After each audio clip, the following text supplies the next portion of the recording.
Jake Marconi, HWPO training. We've an update on your trio of participants this weekend in Knoxville. So we start on the girls' side. Brooke Wells, obviously she had her labrum issue or whatever coming into the Open, was kind of managing that. Seemed fine during quarterfinals. Is she like totally like fine, ready to go, do you think? Yeah, you're right.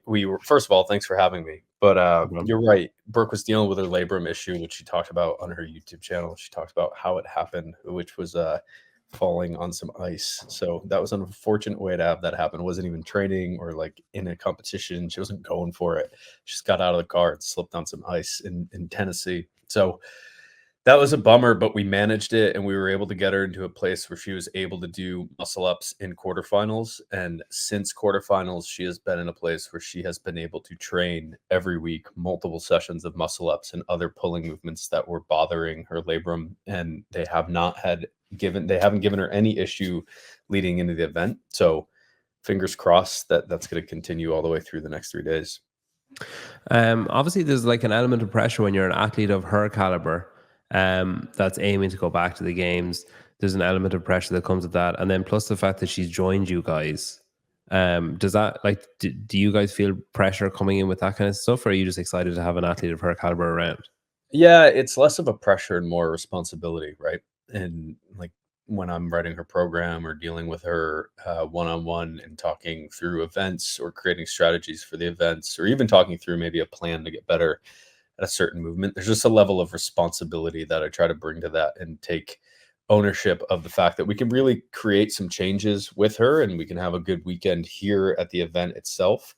And the way that you speak to an athlete, and this goes not just for Brooke, it goes for an athlete of any level, but it's especially true with really elites, is that the way that you speak to them and carry yourself in the warm-up area as a coach can have a big effect on their weekend. They're professionals and they're going to go out and compete and be the best version of themselves no matter what, but you can have a positive effect on them if you just really conduct yourself with a lot of responsibility. And so that's the way I look at it going into it. And of course, we love having her be part of the team, but it's less of a pressure and more something that I'm just conscious of doing a good job for her. Is anything other than qualification is a failure there, I'm guessing? I mean, the goal is to qualify, right? And I'm sure if you ask her, she would say the same thing, that yes, she will be disappointed if she doesn't, but it depends why. If say she didn't qualify and she executed every event that she could and she did a great job relative to what she was capable of on all the events, I think it'd be hard to walk away from the weekend and say, oh, that was a complete failure. Yeah. You've fallen short of the goal. But I think that you could definitely walk away and say, no, there were some things that went really well. Amanda, then another one aiming to go back. She's obviously had a lot of changes over the last while. She's adopted. She's moved. She's had an injury herself, and she's come back from that. Like, what kind of Amanda are we seeing coming into semifinals this weekend? Do you feel? Well, we saw her at quarterfinals have a really good go at all the events, and she was healthy, and she was able to get into a place with her coach, Josh Godinez, who they were able to get her to a spot where she could execute on all the events and really bring forth a fit version of herself. And since quarterfinals, she's only gotten fitter. And so she's been able to train kind of full tilt going into quarterfinals, not maybe what would be 100% healthy, but she has certainly done everything that she can. On the guys' side, then Jason, a lot of people tipping him to win this. Is that the kind of mood that's around there too? Yeah, Jay made some changes in his training. We adjusted some things after the games last year, and I'm excited to see how they shake out in live competition. We saw them at quarterfinals really, really pay off, but at live competition, it'll be excited because he is such a good racer. Like he gets around folks and he can really give it. Like he's got this other gear that you see in a lot of athletes, but Jason particularly brings another level to competition. And so he's always going in trying to swing for the fences and win the event. Josh and Haley Murillo, Haley Adams back on the dance floor tomorrow in Knoxville. You've been to check-in, you've been to briefing. Any surprises at briefing first? Everything the way you expected it to be? And was check-in like good for Haley? Do you think she looks like happy and confident and everything else? Yeah, I thought check-in went really well. We got there like in the earlier part of her hour for check-in. So we were able to kind of like talk to some athletes and like just say hi to everyone. She seems like she's in a great headspace. She seems really happy. She got to see a bunch of people from Mayhem, so she caught up with them. But yeah, everything went really smoothly. Yeah, no, it was really fun. It feels like a big family reunion. Yeah, and always. yeah, with all, I think one of the things that was cool is that as we were able to kind of have fun and do this with her, like hopefully she's able to enjoy it a little bit more. It seems like she was very relaxed, having fun, cracking wise, making jokes with like everybody there. Took some cute photos. It was good. And the cute neon green outfits. Yep. Yeah, it went really well. She looks ripped as hell. She put up, and I think you put up the same picture there the other day. She looks jacked. It's a good photo, right? Yeah. It's funny. But little inside baseball about that photo. So as she was taking that, Haley and I were on the other side of the glass door making faces at her and all that stuff. So, but yeah, she's looking great. I think she's feeling very confident right now. And I don't know, like it just seems like she's in a good headspace, happy with the way training's shaped up, and more just like, I don't know, happy with life in general as she's going into this next chapter, you know? Yeah, I feel like everything kind of just like fell into place. Like I feel like she trusted a plan that we set out for her a year ago, and I feel like everything's just kind of happening at the right time. And like you said, she feels really confident. She looks great. She has definitely put on some muscle, which is awesome. So yeah, we're just super excited. She's ready to rock. Yeah. With the workouts, obviously, you know, you've had 2 weeks now to see the other regions do them. You've had a lot of time to practice them, maybe too much time, some would argue, to practice them. Has that been a challenge of knowing them as long as you have and going last? Yeah, actually, I feel like as long as I've been around, I've never felt like we've had them this long. I don't think we have ever. So yeah, it's actually interesting because a lot of the time athletes are like, oh, I just want the workouts because I want to just practice those movements. And now on the flip side, to your point, it's like I feel like we've had them too long to where athletes are starting to get a little maybe burnt out of those specific movements, and we're having to like kind of like put some other movements in there to just kind of fill their cup a little bit. For sure. I mean, I think a lot of athletes know paces to target now, and, you know, kind of where they're going to sit like within a competitive field. At the same hand too, I will say this, I feel like this region has a ton of competition. It's very competitive. And so one thing that we've made sure that we haven't done is gotten complacent to where if it's like, okay, there are paces that we feel comfortable, good hitting.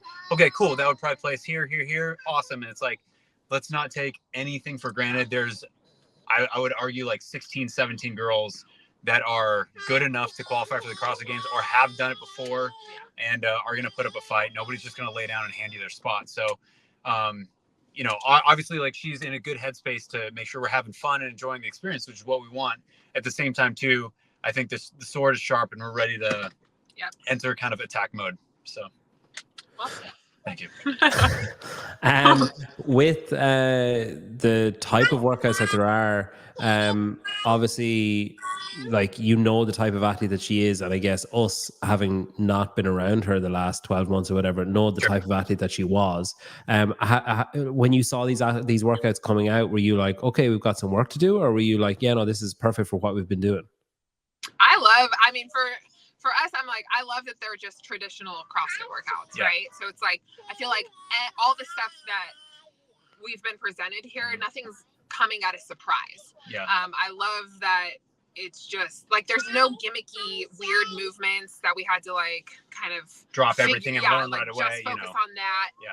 So no, nothing. Like, I feel like we had been kind of like working towards this, and we got the test and we're like, okay, cool, just straight up CrossFit. Yeah, and I think, you know, just like with every athlete, you know, there's going to be events that you're like, that's ones that we're going to, you know, go full send and attack, and then there's others that are damage control. That's like that for every single athlete. But I would say, like, once they came out, I think all of us were like, cool, we can definitely handle it. Like, this is great. Awesome. So, yeah, we were very happy. It was kind of the same thing for quarterfinals too. Like when the workouts came out, I think Haley, you know, took a big sigh of relief and was like, okay, I can wrap my head around these and I can push. And I think that's really the thing. When an athlete feels like they're constantly on their heels either playing catch up or doing damage control, you can't push, and I think these are workouts she feels like she can push, regardless of what they are. Yeah. So, yeah.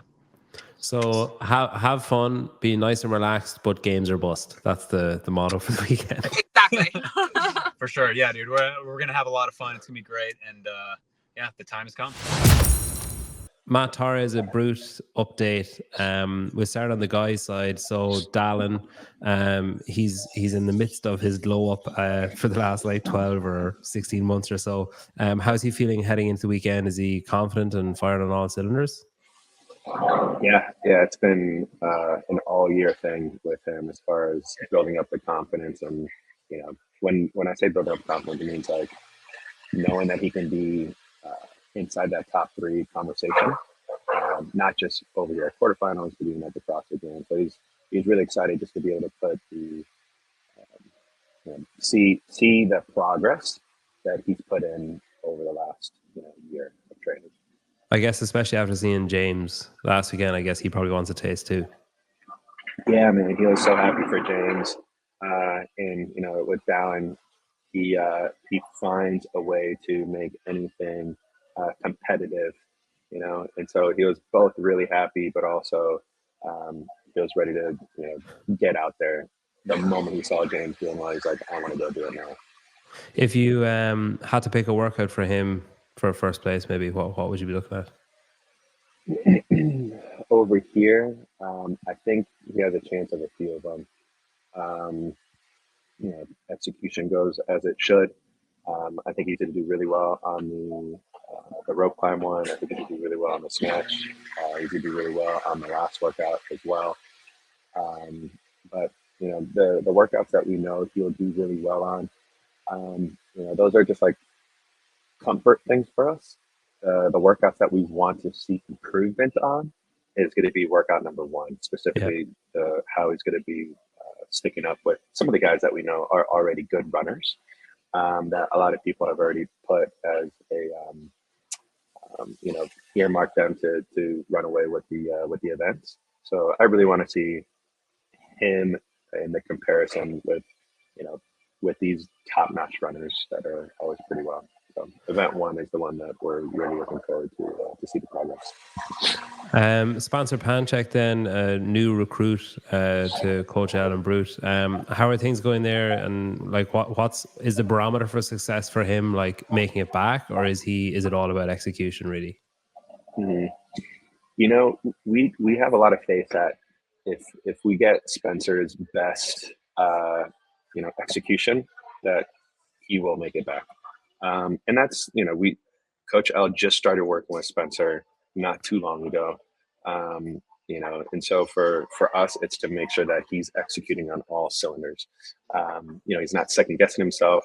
The strategy that he's going into is something that he's very confident with. And if he's able to, comparing Spencer's fitness level with other athletes' fitness level, if we were just to do that without any strategy or execution, we know that Spencer can make it back to the games. And so that's something that Coach Al and even group as a whole is really looking forward to see out of Spencer this weekend. On the female side, then Fee Sagafi, obviously she had her phenomenal moment last year. Her name was one of the last ones to be called out, and there was just elation and everything. It was fantastic. I'm assuming that making it back is the aim, but maybe making it back a little bit higher, a little bit more comfortably. Yeah, year after year, we know that our athletes are getting fitter and fitter, and that is with Fee is no different. She is so much fitter than who she was last year. And so one of our goals that we set out for her is we want to see her name closer to the mix of the top 10s, the top 12s of women in the world, and that's kind of how we judge where we're at throughout the season. Is if we have improved in our strength, where is it relative to the top 5 athletes in the world, and we're really confident this year that her strength has come a long way. Her conditioning has come a long way. There's her confidence is something that we're putting major focus on, because she has the God-given ability to do it, and now having her believe that'll be the scary part, is when she continues to trust and believe that she has the ability to do it. And it takes weekends like this. Is you come in, you put a lot of time and effort into the daily training, the daily grind, and you see what comes out of it. And this is just another weekend to prove to herself that she has what it takes to be going back to the games year after year, and then also improving every single time. So we're excited to see all the improvements take place. Danielle, then, obviously I think everybody's kind of excited to see her do the handstand workout, and that's one people are probably earmarking more. Again, with her success, I guess, going back comfortably. Yeah, with Danielle, and Coach L can attest to this. It's like it's not a question of is she going to be able to go back. It's a question of how high up into the rank can we get her. Because L has all of the confidence in the world that, like, we know that Danielle has it within her to be standing on top of that podium. And Danielle puts that pressure on herself, and she wants greatness from herself, and so do we. We want to see it happen. And when we get opportunities like this weekend to go against arguably, one of the best women to ever do it, and also, right now we're looking at, currently the second fittest female in the world right now with Emma Lawson. It's great to be going up against two of the best right now currently.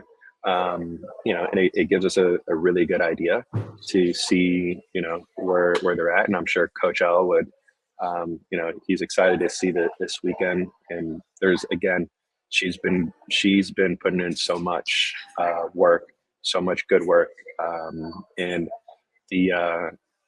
it's right now this weekend is just about getting data points. We want her to do very, very well, and we know what she's capable of doing.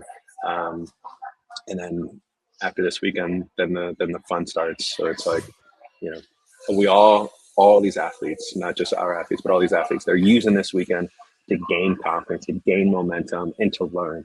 And once we learn, I know that Coach Al is one of the best in the world to be able to take the data from the weekend, and get her in the right position to feeling all the confidence in the world to, get a run for the games this year.